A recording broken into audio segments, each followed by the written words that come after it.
The 90s was a cool and weird place for kids' literature. You had Animorphs expressing the ultimate loneliness of puberty, 5 kids surrounded by people who only look like people. Kids' horror was seeing a renaissance in the form of Goosebumps. Look at them all there. All them Goosebumps. My favorite was always, the good one, Monster Blood 3. Alright, I never read Goosebumps. I didn't want to get spooked as a kid, because I was afraid of the dark, thank you very much. I'm 25 now, and I've only just read a lot of 90s kids books in the past couple of years. One of my favorites is Bruce Coville's Magic Shop series. It starts with The Monster's Ring, or Russell Troy Monster Boy if you like the wrong title. He's not even called a monster boy anywhere in the book, it's only implied. The alternate title is just a clever marketing strategy. More like Russell Troy marketing ploy.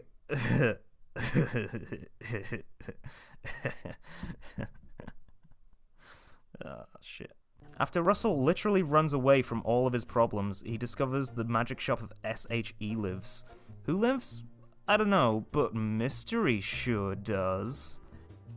After they arrive at the little shop that wasn't there yesterday, they leave with the magic item, catapulting them into a building's Roman that will leave them scarred and afraid, older and wiser, before inevitably returning the whatever it is back into the hands of E-Lives, or in the case of Book 2, the interdimensional Wild.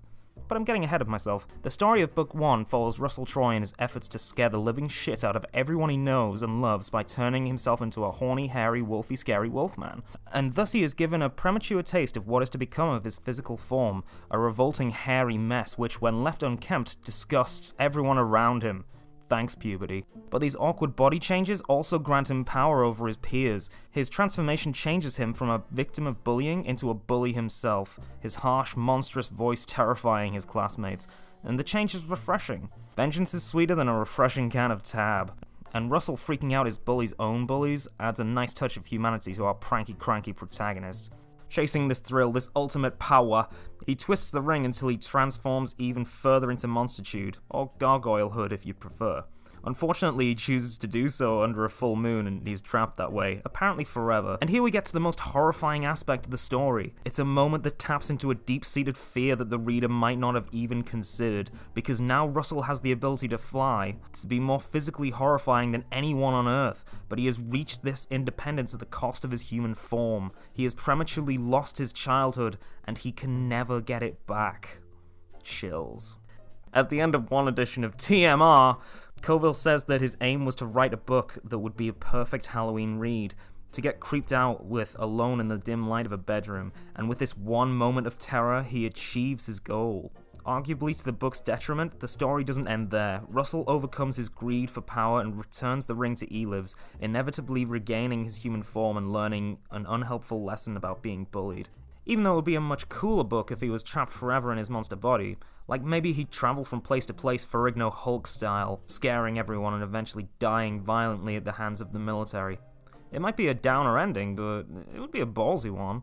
Anyway, Russell's lesson is that you have to connect with your bullies. After all, who's the real monster boy? Russell or the bully? The rest of the book is not creepy or scary. The goosebumples are absent from the reader's skin, but it is heartfelt. Russell's ultimate revelation is that the people around him, even the bad ones, all have their own problems. It's a nice development of his empathy. Overall, it's a somewhat rewarding experience, but it's not the best book of the series. It's not the worst, but it's fine. There's gargoyleification and a wholesome Halloween party, and the series hasn't even begun dragon hatching yet. There is so much to look forward to here, like not getting spooked at all. Unless you're spooking away the disenchantments that come from working as a civil servant for over a year.